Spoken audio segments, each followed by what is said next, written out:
Hello, welcome. Thank you for joining us on this edition of News 2. I'm Sandra Gamansing. The legislature has enacted bills to safeguard the environmental health of the territory. Nationally, many states have begun to regulate the use of plastic bags because studies have shown that plastic bags harmfully impact oceans, river, and forests, as well as the wildlife that inhabits them. At this educational forum, attendees and speakers engage in some important dialogue. Stephanie Brown has more. Senator Marvin Blyden, that chairs the Housing, Public Works, Waste Management and Planning Committee, held a town hall meeting on Thursday, March 26, along with representatives from the Virgin Islands Waste Management Authority, the Department of Planning and Natural Resources, and Island Green Living Association to address concerns on recycling legislation, which includes the regulation of plastic bags in the territory. Close your eyes and imagine the blue waters that you're going to see in a beautiful ocean, and further you go, then you're going to see the plastic. By 2050, we'll have more plastic than fish in the ocean. Bill number 31-0379 prohibits businesses from providing plastic checkout bags and non-recyclable paper bags to their customers. But speakers at the town hall meeting inform attendees that there have been reports that some supermarket owners haven't been supporting the legislation and have tried to change the legislation verbiage in attempts to continue using plastic bags at their businesses. So unfortunately, there are a couple of supermarkets telling us this is 100% degradable. Yeah, so you think the fish, turtle going to wait 4 or 5 years until it degrades? An attendee inquired on the names of those businesses. Can you tell us who specifically is raising problems or questions or telling me, can you tell me where I should not go shopping? Those businesses' names were not provided, but Senator Blyden expressed that he was not pleased with the appearances and the environmental health of St. Thomas. About neighboring islands, to include Tortola. Like I said, I go to the United States, and all of them are clean. They are clean. St. Thomas is one of the dirtiest islands I've ever seen, and I live here. I'm a Virgin Island, I'm a native. For News 2, I'm Stephanie Shalana Brown. In 2006 and in 2009, California and Delaware passed important legislation that requires retail stores to both adopt recycling programs and encourage the use of reusable bags. Released information has indicated that the governor's reception that was held on St. John this past Sunday was not open to the public and was by invitation only. After further inquiry into the matter, Centennial Commission administrators informed that the St. Thomas Governor's reception will be open to the public. However, due to limited seating, attendees must pick up limited free tickets from the Urban Thread store in St. Thomas if they would like to attend the reception that is being held in Frenchman's Reef. However, the St. Croix Governor's reception is by invitation only. And speaking of which, let's take a look at the schedule coming up. There are much more events. March 29th, it's the governor's reception at Fort Christian, St. Thomas, 6 to 8 p.m. March 30th, governor's reception, Government House St. Croix, 6 to 8 p.m. The Transfer Centennial Commission is sponsoring military parades throughout the territory. And St. John was held last weekend. On St. Croix, it's going to be on Friday, March 31st. Parade starts at 8 a.m. from Bassin Triangle. On St. Thomas, Friday, March 31st, parade will be held on Veterans Drive, and that starts at 2 p.m. The parade route will end near the St. Thomas Legislature. Senate President Myron Jackson and members of the 32nd Legislature are joining dignitaries from Denmark, the United States, Puerto Rico, BVI, other Caribbean countries, as well as visitors and residents will witness presentations and performances. The official observance will begin on the Capitol grounds at 3 p.m. Well, as we shared, Governor Kenneth Mapp has proclaimed March 26th to the 31st as Centennial Week in the U.S. Virgin Islands in observance of the 100th anniversary of the transfer of the Danish West Indies to the United States of America. In an official proclamation signed Wednesday, Governor Mapp called on Virgin Islanders to join in commemorating this important milestone. Events were held over the weekend on St. John That was the venue for the first official ceremony to commemorate the transfer centennial. That's what we're looking at right there, the 100th anniversary of the transfer. And then to observe this auspicious event, the governor stated, "I call on all churches throughout the territory to ring their bells at 4 p.m. on March 31st, 2017, the exact hour of the transfer of our beloved islands 100 years ago, to give thanks to Almighty God for his blessings, continued countenance, and grace in the future," the governor wrote. "I further call upon all residents and community organizations in the territory to join with me to pay tribute to all who struggled and worked to build the Virgin Islands during the last 100 years and the historic importance of this 100th anniversary and the future of our territory." Here's more. My first memory of Transfer Day was in 1967. I was in 6th, 7th grade then, and it was the 50th anniversary of the centennial, and all of the schools had to participate and march and do the parade and everything in St. Croix, and that's the first time I knew anything about a centennial. But we are recognizing and we're reflecting, and we know that there's still work to be done. We want everyone to come out. We want our schools to participate. And do read a part of this book, because there is a lot of good history here. And I really want to commend the Centennial Commission for the hard work that you're doing. I know that it's hard work. I want to commend you for it. And I want to commend all of you in the Virgin Islands for your participation and your support. Now, many peeked out in the St. Thomas Harbor and got a glimpse of the tall ship named Denmark. Take a look at it there. It sailed in today and remains docked in Crown Bay until April 1st, when she sails to St. Croix. At 234 feet, it is a large trading ship and international nautical ambassador for the government of Denmark. The Denmark is open for public visits for students, and that's from March 29th to the 30th. And that's from 10 to 4. Then the Denmark will sail to Christiansted St. Croix, set tentatively for April 1st. The Danish government and Mr. Soren Black from the Danish Council extended an invitation for all to visit the sailing vessels Svaven and Thera that were here for the transfer centennial and the Regatta recently. 2 Danish chapters of the International Police Association are in the territory to attend the centennial events. The timing of their visit very deliberately coincides with the centennial of the transfer of these islands. Their stay extends from the 24th of March until the 7th of April. Both groups were invited to attend the official Transfer Day reenactment by the Centennial Committee. The Vordenborg group will be on St. Thomas for the reenactment there, and the AS group will be on St. Croix for the reenactment. The Vordenborg group, over 20 officers from the IPA, International Police Association, they spent their morning at the VIPD Wilbur Francis Command in Frederiksted, where Police Commissioner Delroy Richards' office and Police Chief Winsbuck McFarlane and Deputy Chief Mark Canero, they hosted their fellow Danish officers. We'll turn into our crime reports. As we reported yesterday, patrons and employees of the McDonald's restaurant located in Lockhart Gardens, St. Thomas, were held hostage. According to released statements from the Virgin Islands Police Department, officers responded approximately at 11 p.m. to reports of an armed robbery in progress. Upon arriving to the scene, issued statements informs that officers ordered the suspects to put down their weapons and exit the business. Officers stated that soon after, they heard shots being fired from inside the McDonald's restaurant, and officers fired back. Police then apprehended 3 suspects, of which have been identified as teenagers. 2 of the 3 suspects sustained gunshot wounds, and the 3rd suspect succumbed to injuries from a firearm. During an advice of rights hearing at the Superior Court on Monday, attorneys argued on whether one of the assailants, identified as Joseph Ricio Felix, should be charged with the murder of the deceased suspect.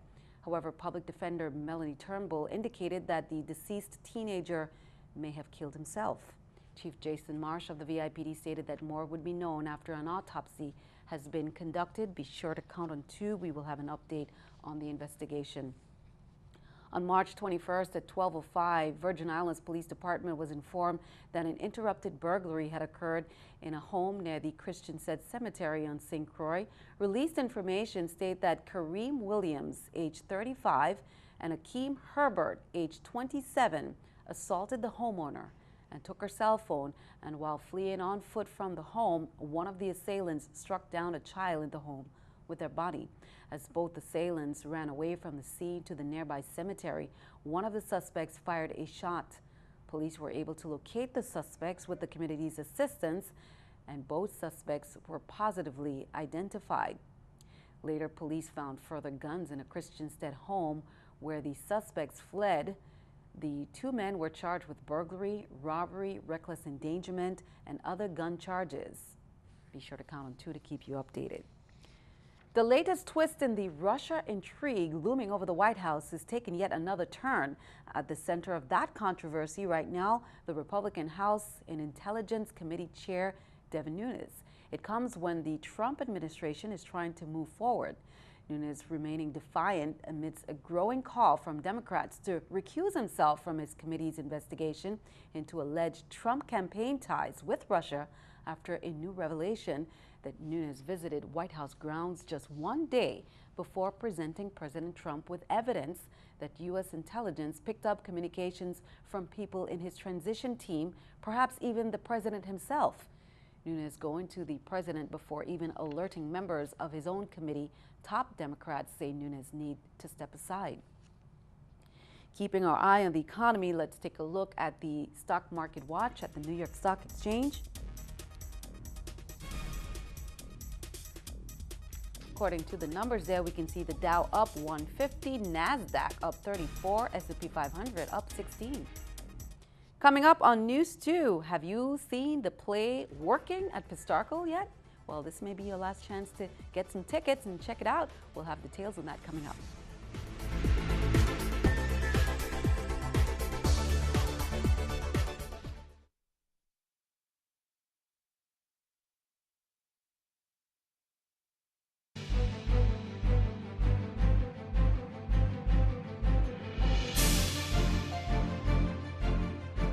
Welcome back. Turning to some Caribbean news. In Nevis, the annual Weber Memorial Cross-Channel Swim that took place March 26, and this marks the Nevis to St. Kitts Cross-Channel Swim's 15th year. Here's more.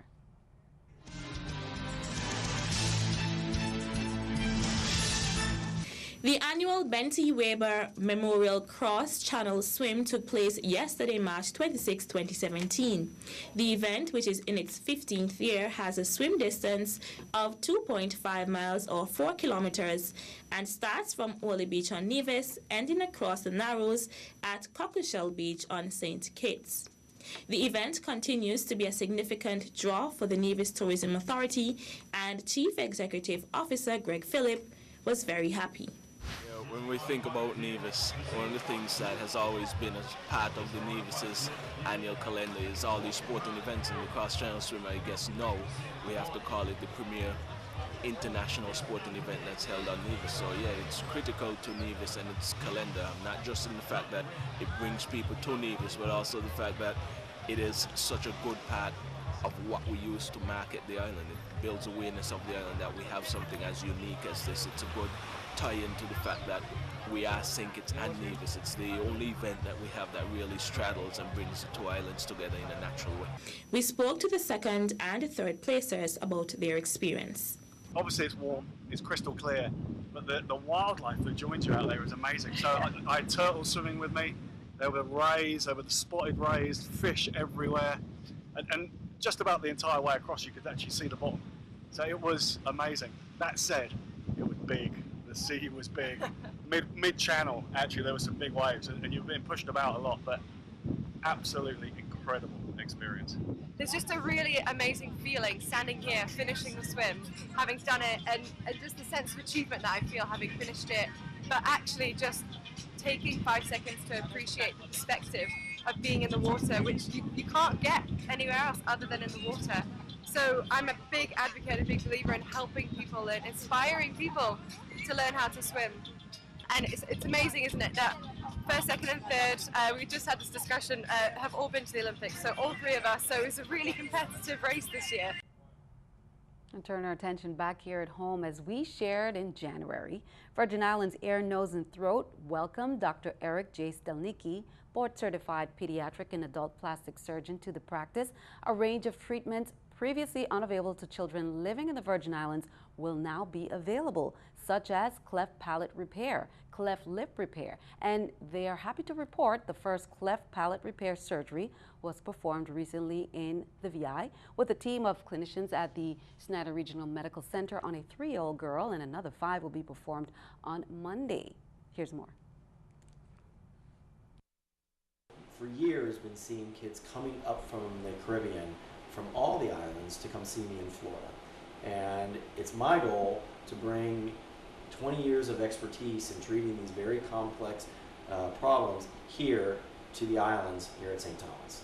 My goal is to treat kids in a multidisciplinary way, where I'm working with plastic surgery like myself, ear, nose, and throat through Dr. Shapiro's group, and the community dentists and orthodontists and speech therapists to allow these kids multidisciplinary care for the treatment of this complex problem. And the reason these kids need multidisciplinary care is, you can imagine, if you have a hole in your lip, it doesn't just affect your lip.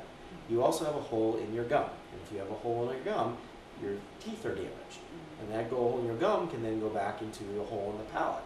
And if you have a hole in the palate, you have a problem swallowing, and you have a problem with nasal speech, what we call hypernasality.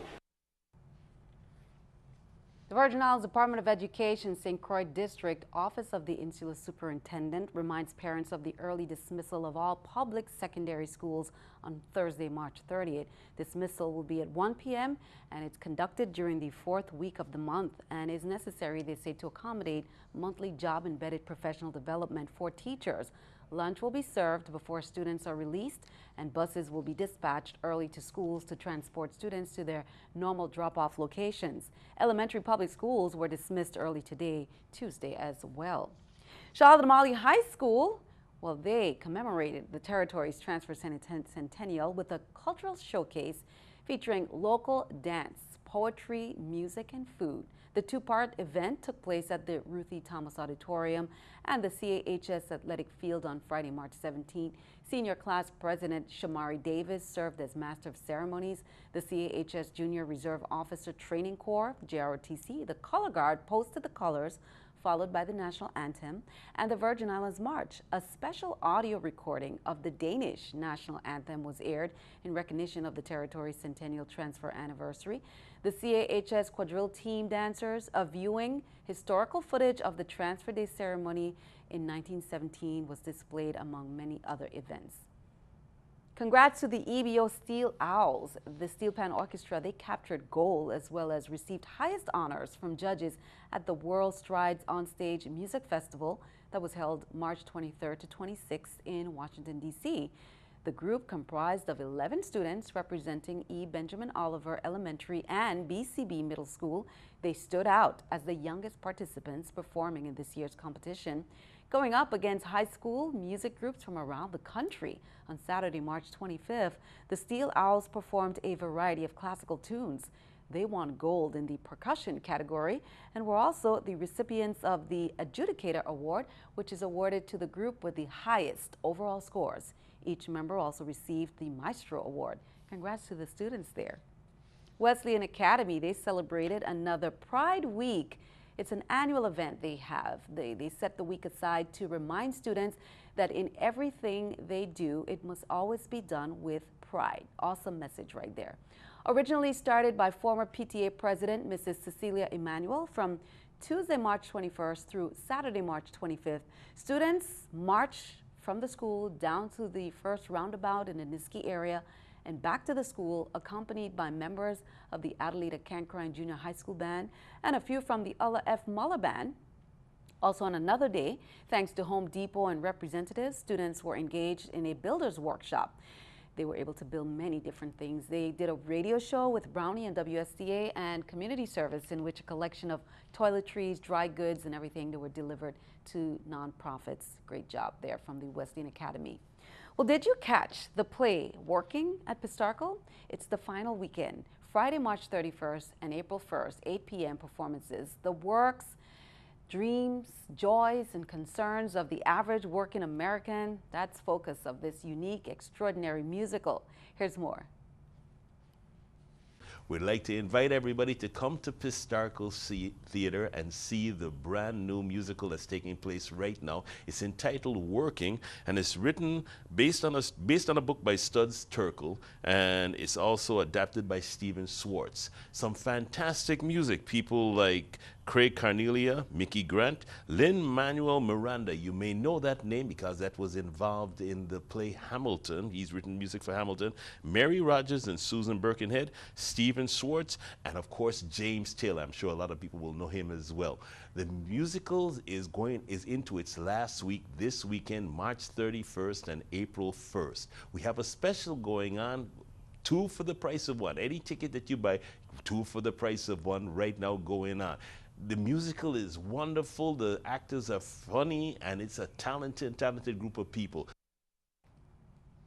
Oh, a lot of familiar face in that, so be sure to check that out. And speaking of things to do for the weekend, time to get a jump start on what's happening. Here's Emmett.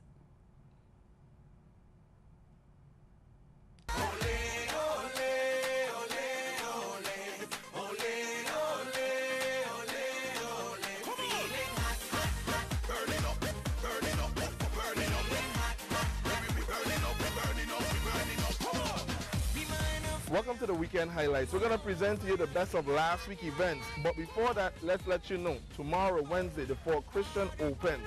And while everyone is between the Fort and the church services, we're going to be at Sidewalk Express, who have the best burgers in town. Just come and ask for Philly and listen, she's going to hook you up. You're going to find out all about Philly, and then we're going to show you the best of the weekend events.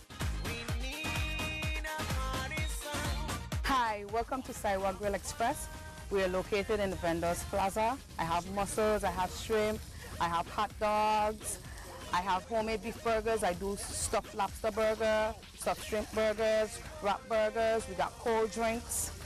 I mean, just come down to Vendors Plaza and we have the best burger on the island.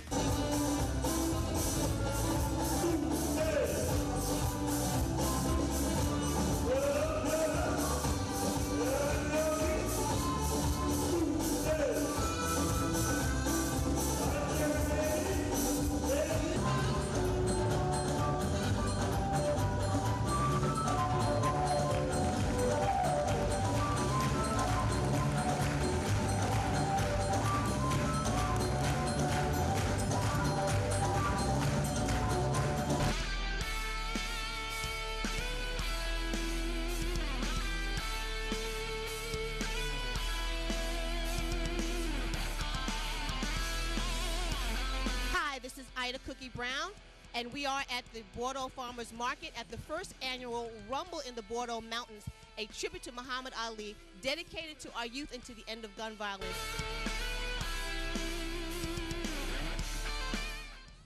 Well, the 44th St. Thomas International Regatta that was held March 24th to 26th. Here's a little recap out of St. Thomas.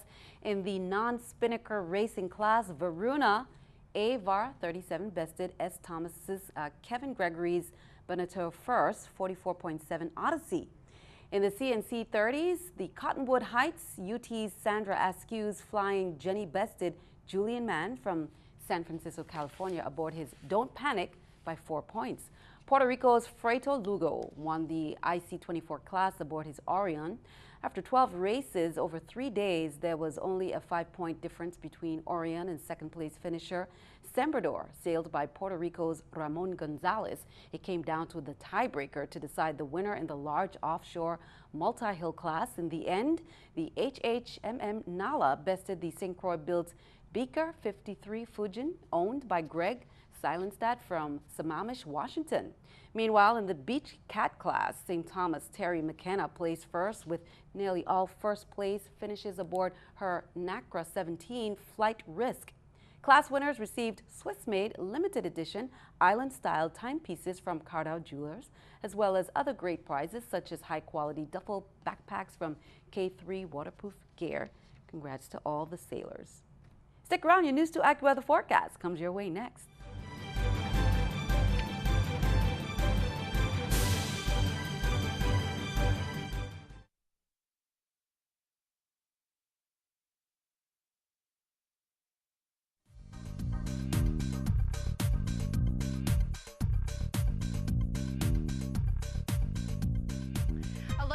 current satellite showing very calm conditions. I think this may be the best weather we have seen in quite some time. Now, this area of low pressure, the storm that developed off towards our north, has pushed well out into the Atlantic and continues to do so. And as it does so, we're going to be seeing less moisture being pulled up from the south. But for tonight, maybe a stray shower across the area. We do see a couple cloud clusters just off towards the south of the islands here. So those are going to continue to pull northward.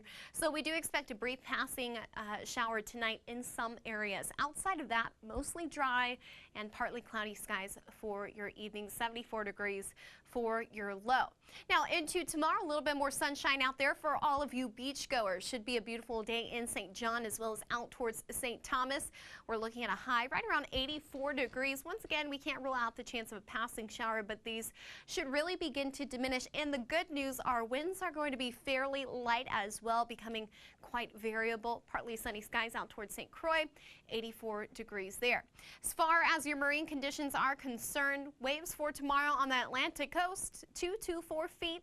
And winds out of the north, 5 to 10 knots. We do expect variable winds, but mostly out of the north here.